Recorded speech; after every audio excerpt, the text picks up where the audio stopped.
Bismillahirrahmanirrahim. Assalamu alaikum.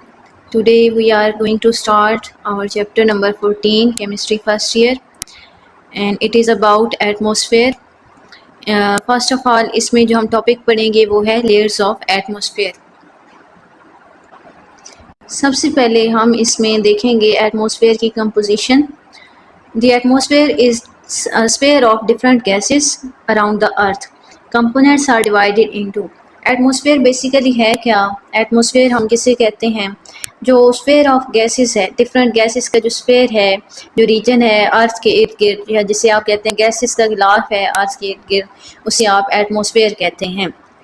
और जो components हैं एटमॉस्फेयर के, यानी जो एटमॉस्फेयर के अंदर गैसेस हैं वो कौन कौन सी हैं, उनमें आ जाती है नाइट्रोजन। सबसे ज़्यादा नाइट्रोजन एटमॉस्फेयर में पाई जाती है, नाइट्रोजन गैस, और वो है 78%। ये इम्पोर्टेंट एमसीक्यू में से भी है।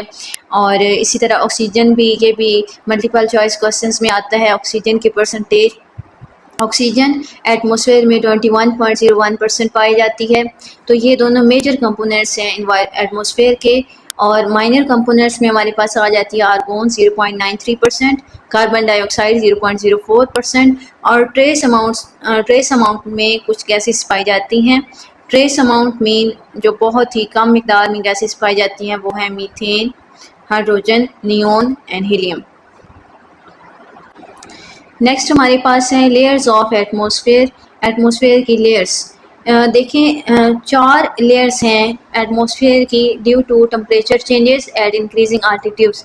बुलंदी के हिसाब से डिफरेंट टेम्परेचर चेंजेस आती हैं, यानी जब हम ग्राउंड लेवल पे खड़े हैं या जहाँ पे हम बैठे हैं उससे अपवर्ड चलते जाएं ऊपर की तरफ, तो डिफरेंट टेम्परेचर रेंजेस होती हैं। उन टेम्परेचर रेंजेस की वजह से या डिफरेंट टेम्परेचर की वजह से एटमॉस्फेयर को टोटल जो है वो 4 रीजन्स में क्लासिफाई किया गया है। बेसिकली 5 रीजन्स हैं, लेकिन हम इस सिलेबस के अंदर 4 रीजन्स पढ़ेंगे, 4 लेयर्स पढ़ेंगे। पहली जो है वो है ट्रोपोस्फेयर, ठीक है, फिर है स्ट्रेटोस्फेयर, फिर है मेसोस्फेयर, फिर है थर्मोस्फेयर, और एंड पे है एक्सोस्फेयर। एक्सोस्फेयर हमारे सिलेबस में नहीं है, हमने थर्मोस्फेयर तक पढ़ना है। तो on the basis of temperature changes atmosphere को 4 लेयर्स में डिवाइड किया गया है, और वो लेयर्स हैं ट्रोपोस्फेयर, स्ट्रेटोस्फेयर, मेसोस्फेयर और थर्मोस्फेयर। ये जो है ये होती क्यों है, मैंने पहले बता दिया है कि ये डिफरेंट रेंजेस पे, डिफरेंट हाइट पे जो है टेम्परेचर की डिफरेंट रेंजेस हैं, उसकी वजह से ये 4 डिफरेंट लेयर्स जो हैं हम स्टडी करते हैं, या 4 डिफरेंट लेयर्स में एटमॉस्फेयर को क्लासीफाई किया गया है। इसमें जो सबसे पहली लेयर है वो है ट्रोपोस्फेयर।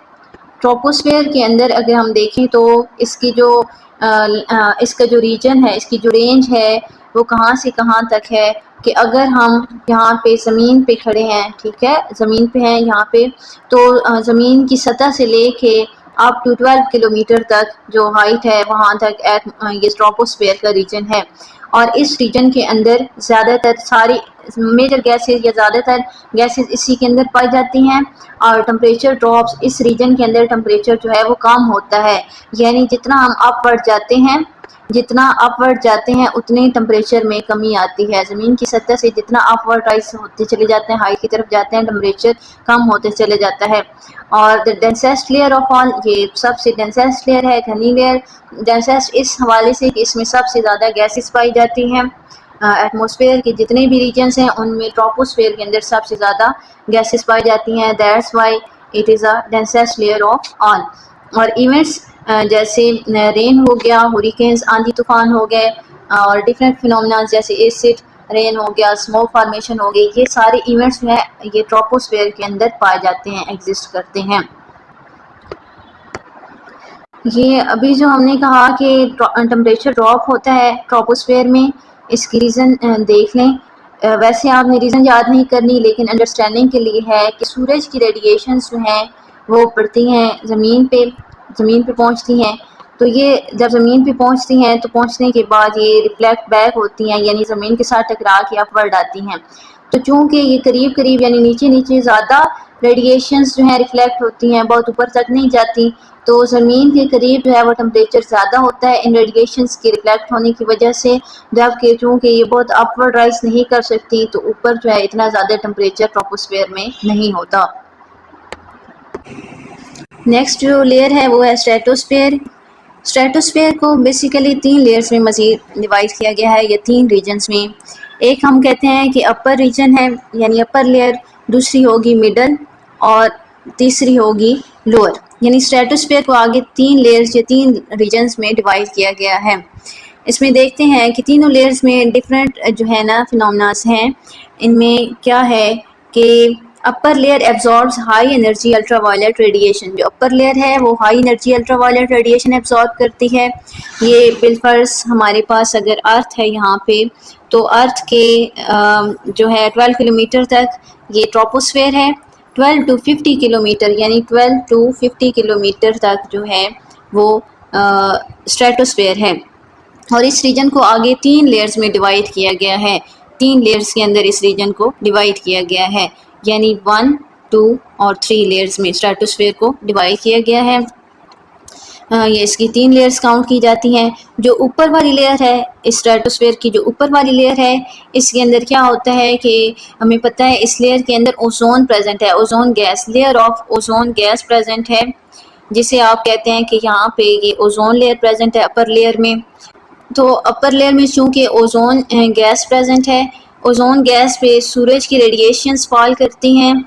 जब सन की रेडिएशंस इस लेयर पे फॉल करती हैं तो ये इस ओजोन लेयर पे आती हैं। ओजोन गैस को ये ब्रेक करती हैं रेडिएशंस ओजोन के ऑक्सीजन गैस में और मोनोएटॉमिक ऑक्सीजन में। यानी ओजोन को ये अल्ट्रावायलेट रेडिएशन सूरज की रोशनी जो है कन्वर्ट कर देती है ऑक्सीजन गैस में और मोनोएटॉमिक ऑक्सीजन में। तो हम कहते हैं कि अपर लेयर में क्या होता है, ओजोन ब्रेक होता है। ओजोन किस किस के अंदर ब्रेक होता है, breaks down into monoatomic and diatomic oxygen. Ozone break होता है मोनोएटॉमिक और डायएटॉमिक ऑक्सीजन में। और इस लेयर का जो टेम्परेचर रेंज है वो है -58 degree Celsius to -2 degree Celsius. यानी इस लेयर के अंदर टेम्परेचर जो है वो अपवर्ड राइज होता है, -58 से -2 पे पहुंचता है, -2 तक। तो ये टेम्परेचर अपवर्ड राइज होता है। इसकी रीज़न ये है कि अपवर्ड जो है ऊपर वाली लेयर ज़्यादा से ज़्यादा अल्ट्रावायलेट रेडिएशन एब्जॉर्ब करती है, तो वहाँ पे ऊपर वाली लेयर में अल्ट्रावायलेट रेडिएशंस के एब्जॉर्प्शन की वजह से टेम्परेचर नीचे वाले रीजन की निस्बत ज़्यादा होता है। और फिर आती है middle layer. Middle layer stratosphere में हम देखते हैं कि oxygen atoms recombine to form ozone. ये ऑक्सीजन एटम्स जो होते हैं यानी ऑक्सीजन गैस के एटम्स और ऑक्सीजन का मोनोएटॉमिक एटम, ये कंबाइन होते हैं और बना देते हैं ओजोन गैस। और ये रिएक्शन जो है एक्सोथर्मिक होता है, यानी इस दौरान हीट रिलीज़ होती है। इसके बाद जो सबसे लास्ट पे है वो है लोअर स्ट्रेटोस्फेयर। लोअर स्ट्रेटोस्फेयर जो है no ozone formation due to very low ultraviolet radiation. जो स्ट्रेटोस्फेयर का सबसे लास्ट वाले रीजन है, सबसे लास्ट वाली लेयर है, उसके अंदर कोई जो है ओजोन नहीं बनती, क्योंकि इसके अंदर कोई अल्ट्रावायलेट रेडिएशंस जो हैं वो प्रेजेंट नहीं होती। बहुत कम अल्ट्रावायलेट रेडिएशंस जो हैं इसमें जाती हैं या एब्जॉर्ब होती हैं, जिसकी वजह से ना ओजोन ब्रेक होता है और ना फिर दोबारा उसकी फॉर्मेशन होती है। नेक्स्ट रीजन जो है वो एटमॉस्फेयर का मेसोस्फेयर है। मेसोस्फेयर में हाइट जो है ये 50 to 80 किलोमीटर है और temperature -2 degree Celsius to -93 degree Celsius. इसका टेम्परेचर जो है वो कोल्डर होते चला जाता है, यानी कम होते चला जाता है।